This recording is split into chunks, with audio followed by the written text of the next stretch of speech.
let's revisit again just for a minute this formal charge. It's not as important as a lot of the other things. However, formal charge can be used to help determine what the Lewis structure is going to look like when more than one Lewis structure is possible. It's going to tell you formal charge can be used to say which is going to be the most plausible structure when more than one Lewis structure is possible. So let's look at how you find it. First of all, you're going to take all of your atoms' electrons, the valence electrons, and you're going to consider those first. And then you're going to take those that are associated with the atom. And an associated means associated in the bonding. And then you're going to divide that by 2. Okay? Then you're going to subtract that from the valence electrons. We're going to work through this again. I know I did this on another video, but we're going to work through this again. Let's take, for example, the ozone that's here. Okay? If you had ozone, like you did in this case right here, you have 3 oxygen atoms involved. Each oxygen can have has 6 valence electrons, so it's showing you those 6 valence electrons right here. Here's the first oxygen, there's the middle oxygen, and there's the other oxygen that's on the far right. So that's these 3 oxygen atoms. There's its 6 valence electrons, 6 valence electrons, 6 valence electrons. Okay, now let's take what is called associated atoms. Okay, so let's talk about the associated atoms, electrons would consider those that are both shared and unshared. So let's talk about those that are associated first with the furthermost left oxygen. You're going to take those that are unshared. How many are unshared? You have 2 there and 2 there, so you have a total of 4 that are unshared. That's what that represents right there. Okay? Then, see these 2 right here. Let me just erase this kind of messy. These 2 lines represent 4 electrons, 2 pairs. So that's what you're talking about right there. 4 that are shared divided by 2, which is 2. So the associated electrons on that far left oxygen are 4 that are unshared plus 2 that are involved in sharing. So that's 6. So that's where this 6 right here comes from. Okay? On the middle oxygen, the terminal the central atom oxygen, we have on it how many that are shared and how many that are unshared. Let's erase. Okay? You have 2 that are unshared plus right here these 2 that are unshared plus you have 1, 2, 3 pairs that are shared. So that total of 6 that are shared divided by 2, so that's 3 pairs. Oops. So you have 2 that are unshared plus 6 divided by 2, or 3. So that is where this 5 comes from. Okay? So there's your 5 right there on the central oxygen. Now let's talk about the one that's on this far right here. It has, see these 6 unshared pairs right here. Plus it only has a single bond, which represents 2 electrons right here. 2 divided by 2 is 1. Okay? 6 plus 1 is 7. Now then, to get the formal charge for each individual oxygen. You take how many valence electrons does it have? We're working with the far left one again.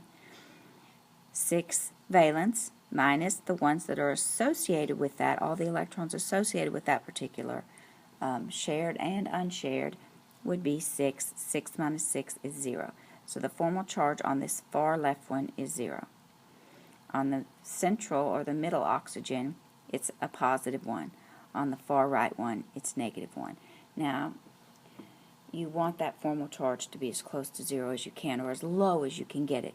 And the overall, for any structural formula in Lewis, the overall formal charge has to end up being 0. So these numbers down here have to add to be 0. Now, let's remember what is true about this. When you're drawing your Lewis structures, the formal charges have to add to be 0. And if it's an ion, like a polyatomic ion, sulfate, nitrate, phosphate, that have a charge, the formal charge needs to add up to be whatever the charge is on the ion. Like in this case, nitrate, it has a charge of overall negative 1. So the formal charge, instead of adding up to be 0 on that, it needs to add up to be negative 1. Okay, so what this, the rule of thumb here is,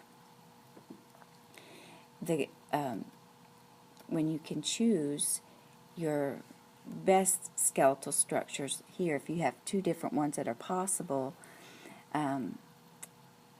if you can choose the one that has the lower formal charges on each atom that's within the structure.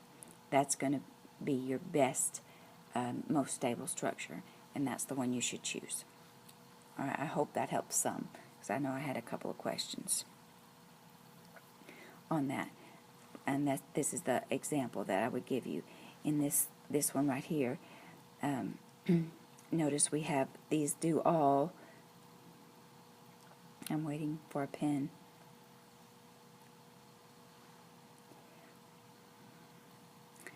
These all on this first one up here, even though these are the identical molecular compounds, these all do add to be 0. That's true, but that has a formal charge of 0, and this carbon has a formal charge of negative 1. This oxygen has a formal charge of positive 1.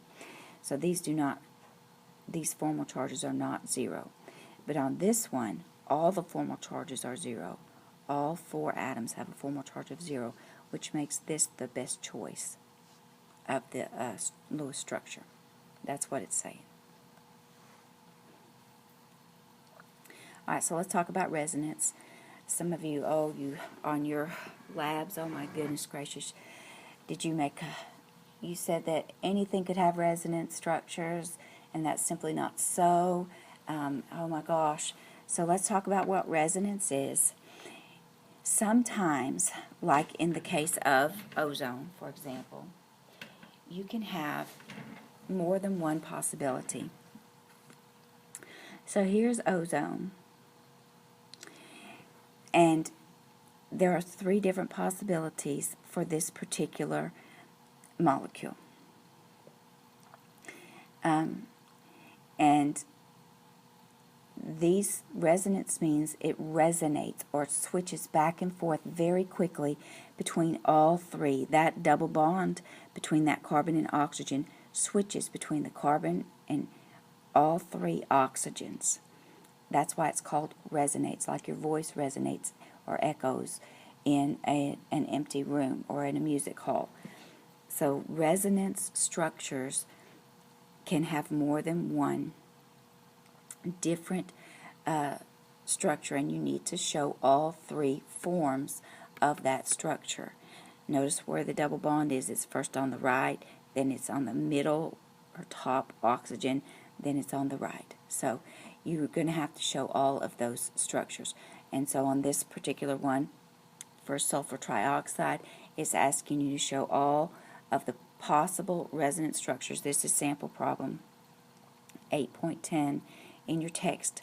So it's asking you to show all the possible resonance structures for sulfur trioxide. And so notice here what's going to happen. The sulfur this double bond can accurately be on the left oxygen, it can go to the middle oxygen, or it can go to the right oxygen. And these are all the same structurally. So you're going to have to show all three structural.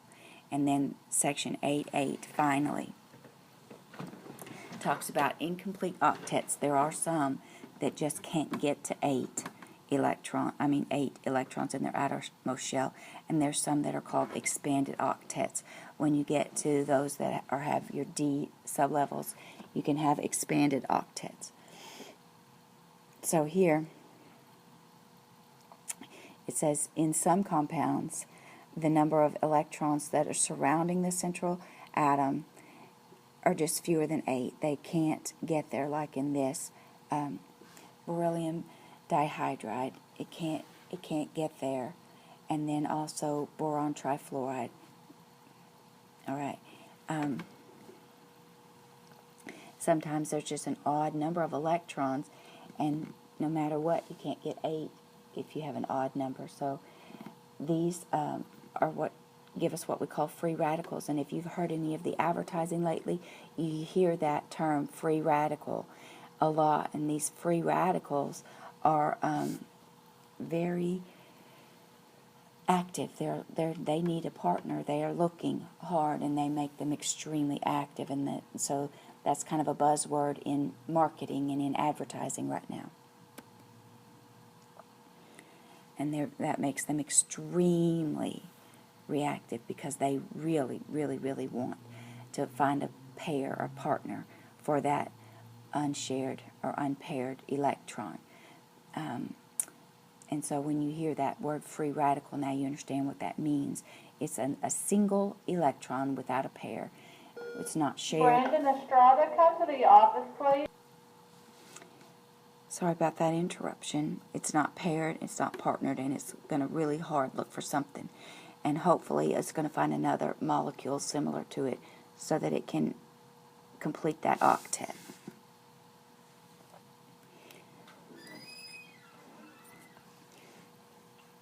And then the last thing that we're going to talk about is expanded octets. We're not going to talk about bond enthalpy in this particular section. But expanded octets are going to be those that have d orbitals in them, and so they're going to have expanded octets. They're going to have more than 8. Okay, this is a good example right here. When you have some of these, they're going to be enabled because they can fill some of those Ds. They can fill those empty d orbitals. They can expand on into those, and so they can hold more than 8 electrons, and that's called an expanded octet. And there are some exceptions to them. Here's boron triiodide, and you can see what they are, and they're not as common, and they have exceptional properties, but that's exactly what they're called. And so you have some sample problems. 8.12 here is an example of that, and so you need to practice drawing those and where those electrons are going to be and how they're going to be arranged. And here's your solution to that sample problem of 8.12, and it's going to be in your text. And that completes Chapter 8, and we'll move on to Chapter 9.